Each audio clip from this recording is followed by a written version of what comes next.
starts now.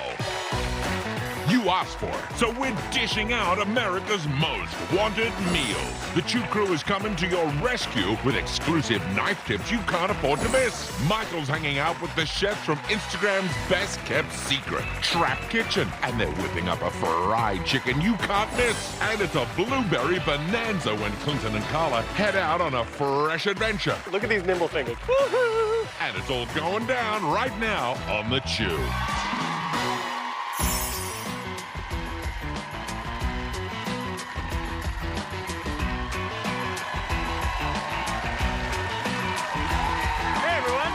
Welcome to The Chew. America, listen up. We've got news for you. We asked what you wanted, you told us, and we actually listened. We know you're hungry for the tastiest, most mouth-watering dishes, so guess what? We're going to give them to you. It's time to dive into America's Most Wanted Meals today. So, Carla Hall, what is going on with you? Where do I begin? Had some crazy hair all week, okay? And today you have more pipe cleaners, I assume. Yeah. Yes, Okay. yes. Thank you for those. If your TV's not coming in at home, it will soon. You brought your own crown. That's cute. Yes. What is on your mouth? It's that new thing, That new thing that everybody's doing. Everybody's doing it. It's like the bubble lip. Come on, get with it. Hello. Well, they also call it caviar lips. Oh, that. Yeah, that bubble lips, caviar. It's Caviar. such a, you know it's such a thing, but you don't even know what it's called.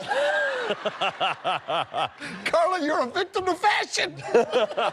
In Carla's defense, this actually is trending right now. There are pictures about this on the internet, about 3D lips with, with beads and pearls or sequins on them. What's holding all that on? I don't understand. Yeah, what? I don't know what's holding theirs on, but a hazelnut chocolate spread is holding mine. For real? Oh, yeah. Yeah. So it's you like, can eat your lips? yeah, I can eat my lips. I've been dying to, like, eat my lips. Do it. Are you Come gonna- on. Yeah, how long is that going to It's tasty. What are the little, what's the yellow stuff? Little sugar. Oh, you're actually crunching right now. You're delicious. I'm getting, you know what? I'm going to tell you, I'm getting used to it. Yeah, taste it. You are delicious. That was the nicest thing to get two little kisses from you guys. Okay, all for me. You should do it every day as far as I'm concerned. You get the rest.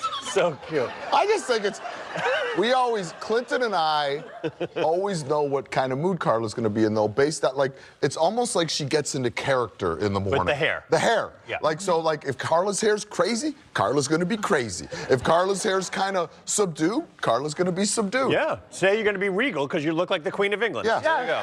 There you go. Also, you guys asked about this yesterday, you at home. What happens to all the food on The Chew? Because we did a great piece yesterday, which I happen to love, because we made bagels. So but we fun. also showed you what goes on. We made everything bagels. If you didn't get that recipe, get it. Make these bagels this weekend. Delicious. They're so good. Yeah. So we also had our friend Jackie, who works in the prep kitchen back there, and we showed you what goes on behind the scenes here at The Chew, and you asked what happens to all the extra food. Hey, guys. There they are. Oh, Yes. oh, you guys weren't paying it. They weren't paying it. Get to work. Time to lean, time to clean. Time to lean, time to clean. They weren't ready for the camera. Okay. But a lot of people ask, what happens to all the food that does not get eaten on the show? Well, just so you know, that we have a staff of about 100 people who come in, they swoop in, they eat everything that was not eaten by us, and then whatever's left over and has not been cooked, leftover food goes to a food bank, a local food bank. So just so you know, you asked. If Hardy hasn't eaten it.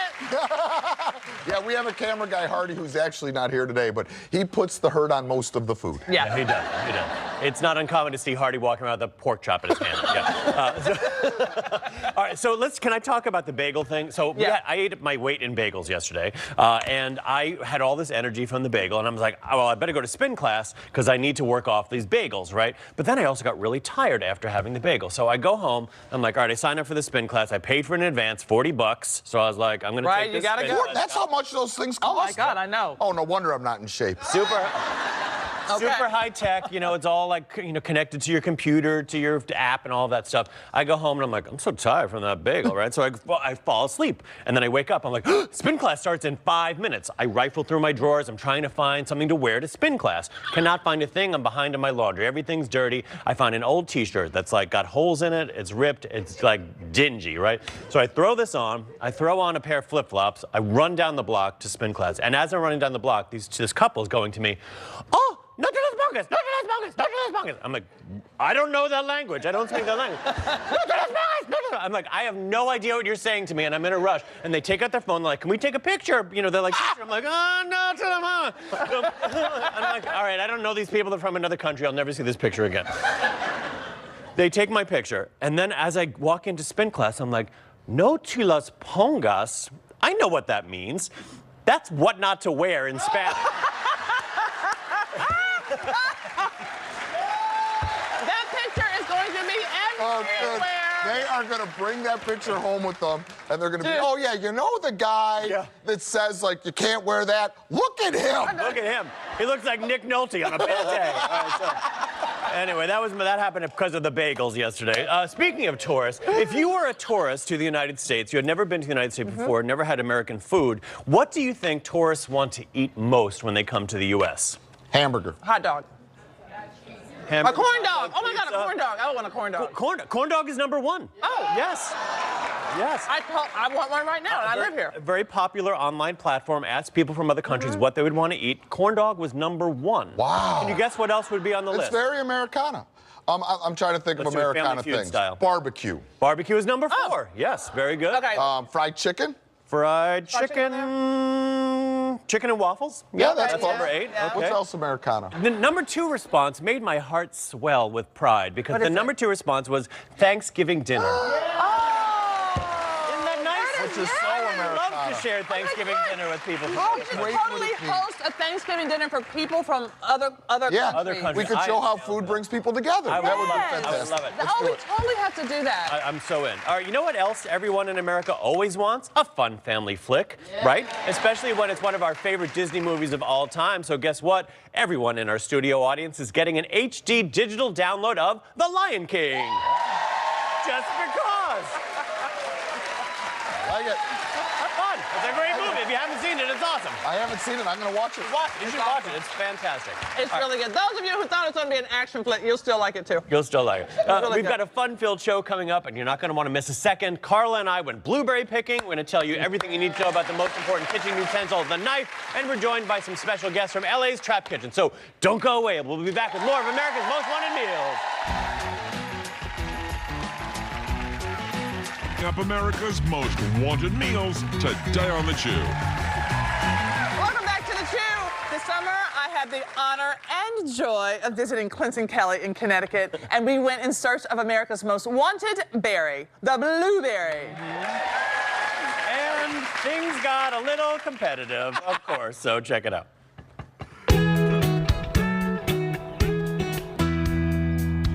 One of my favorite things about living in Connecticut is the abundance of fresh produce, and that is why I brought Carly here to Ellsworth Hill Orchard and Berry Farm. Have you ever picked blueberries here? Never. Well, I'm glad I came. Have you ever picked a blueberry? In a friend's yard, that's it. Well, I think I'm going to be a better blueberry picker than you. I'm just saying, I just feel it. And I'm going to say I can pick more than you. You think so? Look at these nimble fingers. Woohoo! But it's hot out here. I'm already wilted. He's going down. Let's pick.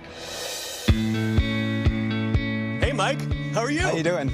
Good to see you. Hi. Too. Tell us about what you got here. We have early blueberries that come in July, and they go all the way through late September here. Some of them are a little sweeter than others. We have 5 different varieties of blueberries: Duke, Patriots, Blue Ray, Blue Crop, and Elliott. When you go to pick the blueberry, look at it very closely. Where the stem goes into the blueberry, you want it to be totally blue. You don't want it to be white at all. That's a ripe blueberry. I'll be the judge of that. I was a ripe blueberry. Oh my God.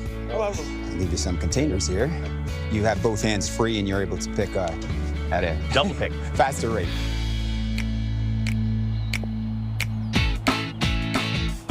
It's not as easy as one would think. This one's gonna be sweet, this one's gonna be a little sour. Yeah, my favorite is somewhere in between the two of them. Yeah. That's like in between a little tart, little sour. I'm keeping that one. You know, they say you shouldn't go grocery shopping on an empty stomach. Let's go. They should have a sign that says, don't pick on an empty stomach. You're gonna be so sick. I know. Mike, how long does it take for you to fill one of these gallon milk containers here? 25 minutes or so. What? At this rate, it's going to take me about 25 days. I'm winning. Look at this. I'm going quality over quantity. All right, I got to sit down. I'm really full. I'm going to turn into a giant blueberry. Whoa! Whoa! Hey! At the end of all of this, I got a whole gallon. And I ate a whole gallon. Yes. This was really fun. Thank you so much. It was so much fun. Well, Carla, I guess we're going to use your blueberries to make something delicious. I'm going to eat the rest of these in the car.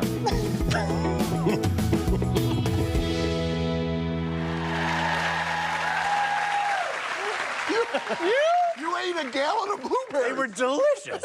I couldn't stop myself. I was hungry that morning. I knew you're gonna be in a world of hurt after that. I kind of was. You got a month's worth of fiber in a half an hour. Can't eat too many blueberries in one day. All right, so we promised we would turn those blueberries into something delicious. So we're gonna make, wait for it, blueberry lemon poppy seed scones. Yes. A lemon glaze. It's a pretty easy recipe. Yes. Michael, how do you feel about scones? Sometimes you don't like them, I know it. I don't. Typically when I get a scone, I'm very disappointed because it's. They're very dense. They're very dry. It's not like like a muffin makes me happy. A scone. Water. Michael Simon, we're going to change the way you think about scones right now. Oh, I like it. Okay. All Yeah. right, great. All right. These are so amazing. All right, so first step is to basically cut the butter into the flour. So we've got 3 cups of flour and 1 stick of butter. You want your butter to be cubed. So what you want to do is cut your butter and then put it in the freezer so it's nice and cold just for a little while. Now, cutting your butter into the flour, there are a couple different ways to do this. You can do it with your fingers. Carla taught me the snap method, which is sort of like you press the butter between your fingers and get flour on each little piece. You can do that. Holy crap, are these blueberries good? I told you. I know. They're so good. I'll see you later. You can take a couple of knives. You can take some people take knives and cut their butter in this way. Some people do it with 2 forks. You can do it like that, smush it down, or you can take a pastry cutter and rock this back and forth and really cut that butter into the flour. So basically, you turn it into like little beads, like little pea-sized beads of flour and butter. And then you add other stuff. Yeah. All right, we'll keep doing that. Okay. You guys, we'll finish these up when we come back. Don't go. Whoop. Tomorrow, it's finally Friday. And we want to know what you cooking. America's Most Wanted Meals here on The Chew. Welcome back to The Chew. Carla and I are baking up some blueberry lemon poppy seed scones with a lemon glaze, and that is inspired by our blueberry picking adventures in Connecticut. Okay, so we have cut the butter into the flour. Yes. As you can see, it's like, maybe it's smaller than peas, but it's a little bit mealy, you might want to call it. Yeah. Okay, great. Okay. I'm gonna add some sugar. Some sugar. I have a tablespoon of baking powder, a pinch of salt, which is about a half a teaspoon, a tablespoon of poppy seeds. But Well, let's make it 2. 2 tablespoons of poppy seeds? Oh, you're gonna fail your drug I test. know, you're gonna fail your drug test. Okay, there you go. If I failed my drug test because of poppy seeds, that's It was a poppy seed. I ate a scone. I'm good. Okay, some lemon zest. And then save that lemon because the juice is going to be part of the drizzle. Okay. Lemon zest. And then I'm going to put in, we have a half a cup of milk and an egg. I'm going to go ahead and whisk that in here. This smells so good. Smells so amazing. Already. I have a funny story about scones. So Yeah. my grandmother, who you might have seen on the show, my grandmother, Kelly, she's from New Zealand, so she's British. So she pronounces scones, scones. Like, that's how you pronounce scones. They call it a scone. So I remember years ago, I went to a coffee shop with her, and she's like, I'll have a cup of tea and a scone. And the person behind the counter goes, you mean a scone? And she goes, no, a scone. Well, I wonder where you get it from. Oh, what not to wear, what not to wear. No te las pongas. Okay, so you're going to mix that till it comes together. Don't over-mix it because these are some of the lightest scones Scones. you'd ever There you go. want to. Yeah, basically when it just starts coming together, you kind of press it together. Yes. There you go. Pressing. You're gonna press together. Pressing. And Oh, you're gonna look, you press have one together. done over there. Yeah. Okay, great. I mean, you can continue to press. I but will. okay. Okay. So then we're gonna cut this into 8 pieces. I just want to feel the dough. You want to fill the dough? Okay. Yep. So 8 triangles. This is the same way you would do shortbread. And then we're going to just place them on our sheet pan, like so. In a zigzag fashion. In a zigzag fashion, because you can fit them all on here. That's right. Just like that. All right, and then they're going to go into the oven. So Michael's going to take care of that. They're going to go into the oven at, Clinton, what is it? 350. 350. 350. Till they're golden brown. Yeah, 8 to 10 minutes or something. Yeah. I mean, but every oven is different. The reason that Every oven's different. Yeah, every oven is different. 350. One person's minute is another person's hour. If you smell burning, you waited too long. So I have a cup of confectioner sugar and 2 tablespoons of lemon juice. So I'm gonna mix that up, and that comes together really easily. I know. And you know, I'm always saying how I love a good pucker, and this is my jam. Jam. Sorry, I was a little late on the cue. I apologize. Right here, let me whisk. Okay. Now, just gonna take this and just drizzle it on these hot scones. I know. I want a little extra on mine. Okay, you want extra? That's yours. That's Clinton's. It is. Can I taste one without the glaze first? Sure. I'm just, you know, curiosity. It killed the cat, but it never hurt me. Oh, here. There you go. And then here we just have some lemon curd and some clotted cream. Oh, clotted cream. Ah. Want some of that clotted cream. I know. I'm just gonna come right out of here. oh, Right? good. Oh my God, they are so delicious. Okay, clotted cream first, and then some curd. I'm gonna skip the curd. There we go. Wow, these are delicious. You know what I've discovered? This is what I just discovered. I love a scone. I hate a scone. There you go. There you have it. You can make these scones at home. Now, we collected our berries in empty milk jugs, and Michael, we didn't want you to feel left out. So here's one filled with scones that you can pass out. Oh, That's out to a couple of folks.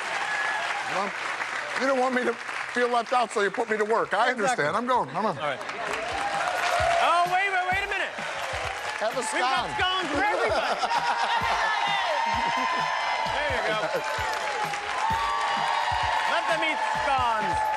All right, up next, America Asked, and we're delivering everything you need to know about knives. It's good information coming up. Don't go away. A day on the Chew. Hey, everybody, welcome back. Now, we asked our viewers at home what you wanted to learn about when it comes to cooking. And many of you asked for the same thing. Knives! So, we are giving you the 101, so you'll be one top chopper. One top chopper. First up, Sarah M. said, I'm ready to buy new knives, but I have no idea where to start. What should I look for when shopping? All right, now I think this is a great question, and it's the one that we probably hear the most. So here's some of the things you need to keep in mind. First of all, what we would recommend is don't buy the knife block. A knife block could cost anywhere from $30 to $1,200, and it's just an incredible expense. Look, I've been a professional chef for almost 30 years. I have survived with 3 knives. So at home, you could survive with these same 3, and you could buy a better quality knife that's gonna be a little bit more useful at home. So the 3 knives that I recommend that you have: a serrated knife, a chef knife, and a paring knife, okay? You should look for ones that are stainless for home use because they're the most forgiving and the easiest to take care of. And lastly, size does matter. Not everybody wants to use the same size knife. I don't know why they laugh at that. They're dirty minds. Dirty. So, for instance, if you have a larger hand, you're a bigger person, maybe an 8 to 10 inch chef knife is what you're comfortable with. If you're more petite, maybe a 5 to 6 inch chef knife is what you're comfortable with. What I recommend is go to the store, Yes. hold all the knives, pick the one that feels best in your hand, and that's the chef knife that you should have. You guys, it's like trying on shoes. You would not buy shoes that you didn't try on. So it's like trying on shoes with your knives. Absolutely. All right. So for a bonus tip on that, you can go to thechew.com, by the way. Michael's going to give more advice about Tang. I got tons of advice. All right. Next up, Carrie H. said, I have no idea which knives to use for which foods. Does it even matter? Carrie, the answer is yes, it matters. And now that we know a chef's serrated and paring knife are what you need, here's how to use them. I'll start with the chef's knife. The chef's knife, you would do things like cut up your steak after you cooked it, or carve your chicken after you cooked it. But you can also use a chef knife for things like chopping your herbs. And you don't handle a knife by the handle. Right. You actually sort of hold it on the blade like that, right, Chef? The backbone, yes. Okay, and then you'd use it. There you go. You cut your herbs just like so. Yeah. All right. Have that So that's nice chef's knife. Use a lot. Yeah. So the serrated knife. So, I mean, a lot of people are like, how do I cut chocolate? I mean, I know a lot of people might buy the chips, but a serrated knife goes right through chocolate just like that. Right, and it's not going to move. Also, when you think about a serrated knife, you're going to think about things that will squash, like things that are soft, like peaches or tomatoes, and you're going to saw and not actually squash the tomato. Or like bread, same thing, okay? Great tips. And then the paring knife. This is a knife I think that a lot of people are comfortable with because of its size. One of the things that I think it's great for is you could clean citrus with it because it has a little bit more dexterity. And if you wanted to supreme your citrus, this would be the knife for that. Also for things that are a little bit smaller to cut, like a jalapeno, this works very well. Especially if at that point you want to go in and take out the ribs and the seeds for people that maybe like the flavor of jalapeno but don't want it spicy, like so. It's your detail work. Yeah. All right. Okay. We got one more question about knives. Lydia Y asked, how do I keep my knives in tip-top shape? All right. So how you handle your knives is the most important thing once you buy the knife. So the first thing that you want to know is you want to sharpen the knife on the regular basis. If you use it a lot, that might be once a week. If you use it irregularly, once a month or every couple months. I like to sharpen mine on a whetstone because it's kind of what I learned in chef school and it's what I'm more comfortable with. And I do this once a month to keep my knife incredibly sharp. Nice. All right, so you can do that, which is, if you're into the whetstone, that's awesome. I feel like I'm not a chef, and so I'm scared of ruining my good knives on a whetstone. All right. So just so I have invested in a small, knife sharpener, an electric knife sharpener. It works really well. You turn it on, and you just basically drag your blade through like so, like on each side, and then it has a little bit of a buffer blade so that you can buff off the burr. You take it through, and then I find this is $40, and it's a great way to preserve your investment of expensive knives. Yeah, especially if you're going to spend a little bit more money on knives, you want to make sure that you take care of. The last thing is the steel for the knife. A lot of times people think this sharpens the knife. This doesn't sharpen the knife. What it does is it holds the edge. It doesn't put on an edge. So it will straighten the knife, and it will also knock off the burrs. I use the steel before and after every use. Okay, that's good to know. So that's not actually sharpening. I was under the impression at one point that was a sharpener. No, it refreshes the blade and helps maintain the edge, but it doesn't actually put a full edge on We it. should talk quickly about how to store your knives. You don't put them in with all the other knives and get them all jumbled up together. You can put them in a little bit of a cardboard sleeve if you want to, and then... Most importantly, do not, Liz Simon, please tell me you're watching, never put your chef knife in the dishwasher.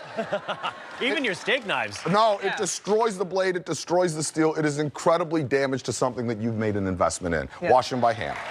All right, so you guys, we hope this helps. Remember to be safe in the kitchen with your knife. That's actually the most important. Stick around, we will be right back. Are you our chewer of the day? If you're Felix H., you sure are. America's sure to go wild for Felix's spicy beef udon noodles. Now, that's delicious. Most wanted meals right now on The Chew. Hey everybody, welcome back to The Chew. Now, some of America's most wanted meals are actually hidden gems. So today we're going off the beaten path to a delicious underground hotspot in LA formed by the unlikeliest of friends who share a passion for food. Take a look. My name is Spanky Hannes. And I'm Bad News. And we are Trap Kitchen LA. the Speakeasy social media underground restaurant. We have soul food, we have barbecue, steak and lobster, a Hawaiian twist, it's whatever you want. We are currently located in Compton. Born and raised. We grew up on different sides of the tracks from rival gangs. Yeah, we met through some mutual friends. Like one of my friends from my neighborhood, I'm a Pyru, and then one of his friends, he's a Crip. And it was food that brought us together. You do the rib, I'm gonna do chicken. All right. When I was growing up, I was inspired through my family members cooking, barbecuing. And my mom pushed me to go to culinary school in Las Vegas. I think every parent is concerned about their son or daughter living in a neighborhood that had a lot of issues. But Malachi loved to cook when he was little, and I think that every young person should find what they like to do and do that. When I came back from culinary school, we were at a point in our life, we were at the crossroads, like, what are we gonna do with our life now? How can we make a career out of this? We were tired of the street life. We decided to feed the streets instead. The Mac noodles in the water, you got some oil in there. Yep. I wake up, I call my bro, I say, what are we cooking today? This magic, this going on Instagram. We have about 250,000 followers all together. I didn't expect for Malachi and News to have such a measure of success. I'm just really amazed at how big it has become. We got so many orders, bro. For real? We got celebrity clients like Snoop Dogg, Kobe Bryant, Russell Simmons, Ice Cube, Anthony Anderson, Martha Stewart. Oh yeah, but Martha was cool. Trap Kitchen LA, how may I help you? We got my little bro right here, Roddy Rich. He helps out run plates back and forth to the customers when they come. Then we got DJ Kev. That's my delivery guy right here. The deliveries get nuts, but we trying to keep it under control. We're gonna cater a small party for her. Auntie Tootie, man, she's from Compton too. These guys from rival gangs just came together and showed unity and something positive coming out of Compton, and it's wonderful. I just love those two guys. Today on the menu, we have our famous barbecue and 3 sides, and we have our famous pineapple rolls. So, ladies, what do you think? This mac and cheese is live. This is amazing. I love the games. I'm so happy that you could attend the Tootie Steak Party. Thank you for inviting me. It's looking real good over here. Y'all looking good, the food looking good. Auntie Tootie, did we come through for you? Yes, you did. Thank you so much. Made that dinner party look good. Thank you. It's very humbling because you go from a dream to reality. So it's like, okay, anything is possible as long as you put your mind to it. I better not see no food on nobody's plate. Guys, please welcome from the Trap Kitchen to ours, Malachi Jacobs and Roberto Smith. Dude, I love that you guys are here. Thank you very much. I just want to say, I have a question for you, but before that, I think the coolest thing that you guys said is, in order to kind of get off the streets, we decided to feed the streets. Yeah. And I just think that is a lesson for so many people. You know, food brings people together, always. Always brings people together. One of the cool things that you guys have done is you don't have a brick and mortar business, but you actually, your whole business platform is through Instagram. Yes. Explain to us how that works. So in culinary school, I used to always document in class what I was cooking. I was doing private chef work, and people would always ask, like, when are you gonna be able to give it to the public? And so I got tired of that, and I was like, bro, we need to utilize this platform. Right. Yeah.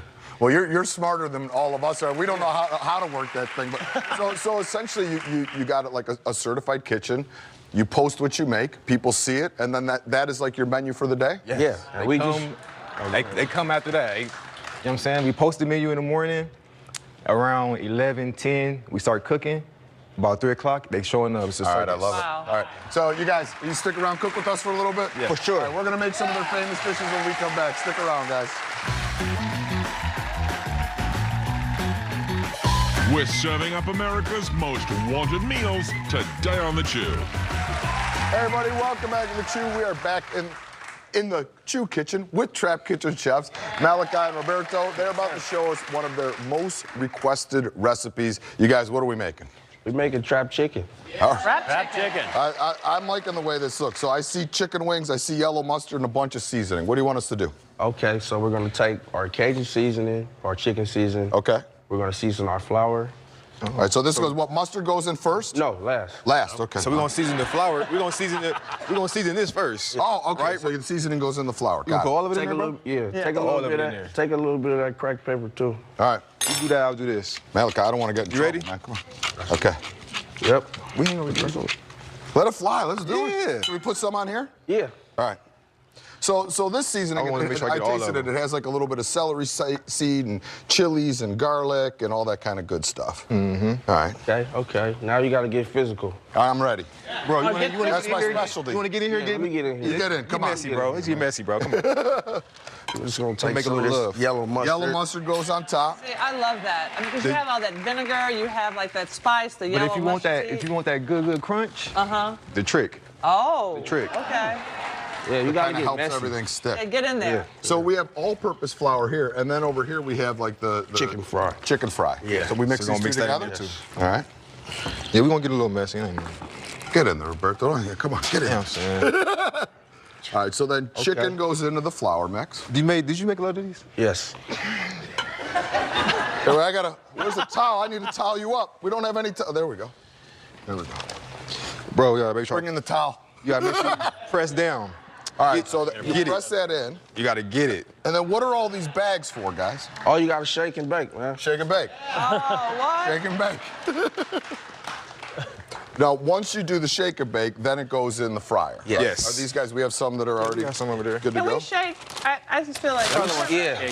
What's your shake game like? Huh? What's your shake game like? Dude, I am the LeBron James of shakers. Okay. So that's like the double dredge. Yes. Want to put it in here. And I help. And I. See, Roberto's good. How do you? I had to, come on, like, we be talking on about a tour. shake. You're talking a Tuyo. little bit of junk. All right, that's all right.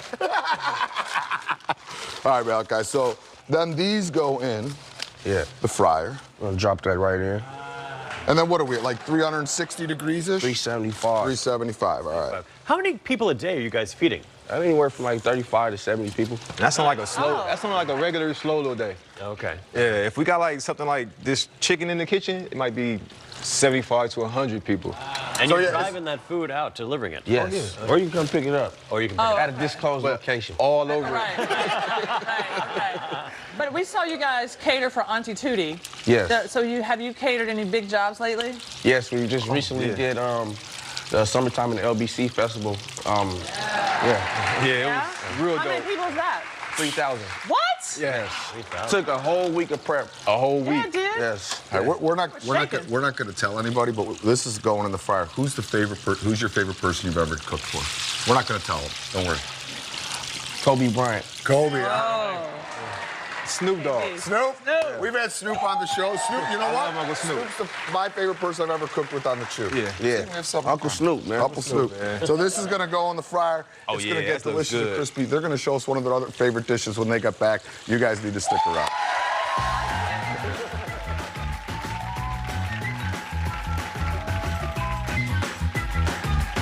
Hey, everybody, welcome back to the Chew. We're here with Malachi and Roberto from Trap Kitchen. Teaching us how to make their very famous Trap Chicken, which is cooking up in the fryer right now. You also have, this is the mac and cheese. This is the crazy mac and cheese right here. We love mac and cheese around here. Usually in the trap we do it with shrimp, and we call it shrimp mac attack. Shrimp mac, all right. Oh my God. Today we're gonna call it the chew mac. Chew mac. Yeah, this is chew mac right here. Oh, I got to get into some of that. This is some good mac. Now, you see that crispy cheese on top? Oh, yeah, I do. Yeah. I got it. Bite into that. Now, That looks good. one of the things I love that you guys do is I'm eating. You give back to where you've come from. Yes. So I read this fantastic article where you actually gave 300 backpacks to the kids in your community because when you were a kid, you didn't have some of those school supplies. I think that's such an important lesson for people to learn. It's gotta be a good lesson. We gotta give back to our community. So cool. You know what I'm saying? And also, you have a food truck coming. Yes. In Portland, Oregon. Oh, Yes. See? Congratulations. Yeah, good Big things things happen popping. to good people. You know, Now, Portland is a very big foodie state. So, huge, Yeah. huge food. They're gonna love you. They're gonna love you there. Now, we know you guys love social media, and we wanted to take a picture to have on our social media pages. Will you guys come? Let's do it. Ready? Oh, okay. Come on, everybody, get in. Get yourself a prop. Come on.